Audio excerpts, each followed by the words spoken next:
మనిషి జీవితంలో కూడా సమస్యలనేవి సాలెగూడులు లాంటివే. ఈ మూడు ఉండాలి.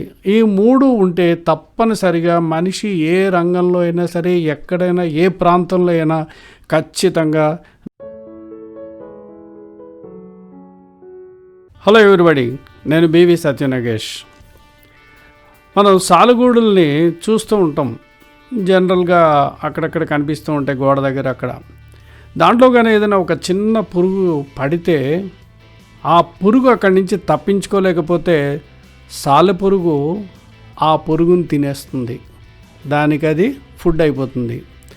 అలా కాకుండా ఒక బలమైన పురుగు కానీ సాలెగూడు మీద పడితే అందులోంచి తప్పించుకోవడానికి అది ఆ సాలెగూడుని చీల్చి చెండాడి బయటకు వస్తుంది. అలాగా మనిషి జీవితంలో కూడా సమస్యలు అనేవి సాలెగూడులు లాంటివే. అందుకని మనం శక్తియుక్తులతోటి ఉండాలి. శక్తి సామర్థ్యాలు ఎంత ఎక్కువగా ఉంటే సమస్యలను అంత ఈజీగా సాల్వ్ చేయగలుగుతాం. మనకి మంచి శక్తియుక్తులు ఉంటే ఎటువంటి సమస్యలనైనా మనం ఈజీగా పరిష్కరించి బయటకు రాగలుగుతాం. మనకు ఆ శక్తియుక్తులు లేకపోతే ఆ సమస్యల వలయంలో చిక్కుకుపోయి దానికి కంప్లీట్గా ఒక బానిసలాగా అయిపోతాం. అందుకని తప్పనిసరిగా శక్తియుక్తులు అనేవి ఉండి తీరాలి. శక్తియుక్తులు అంటే ఏంటి? జనరల్గా మనం సొసైటీలో చూసుకుంటే మనకి కరెక్ట్గా ఉండవలసిన జ్ఞాన సంపద ఉండాలి. అంటే మనం ఏ రంగానికి చెందిన వాళ్ళమైతే ఆ రంగానికి సంబంధించిన జ్ఞాన సంపద, నాలెడ్జ్ ఉండాలి. అలాగే ఆ రంగానికి సంబంధించిన నైపుణ్యాలు ఉండాలి, స్కిల్స్ అంటాము.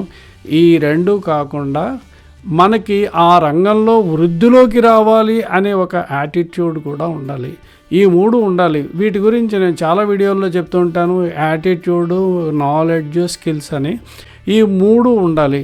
ఈ మూడు ఉంటే తప్పనిసరిగా మనిషి ఏ రంగంలో అయినా సరే, ఎక్కడైనా, ఏ ప్రాంతంలో అయినా ఖచ్చితంగా నెగ్గుకొస్తాడు. చాలామంది కొంతమంది వాళ్ళ రంగాల్లో వాళ్ళు నిష్ణాతుల్లాగా బయటకు వస్తారు. ఎందుకు వస్తారు ఏంటంటే కేవలం ఈ మూడే. వాళ్ళకున్న నాలెడ్జ్, ఆ నాలెడ్జ్ను ఉపయోగించే నైపుణ్యత, ఈ నాలెడ్జ్ని, నైపుణ్యాన్ని వాడుకునే ఆ మనోవైఖరి, అదే యాటిట్యూడ్.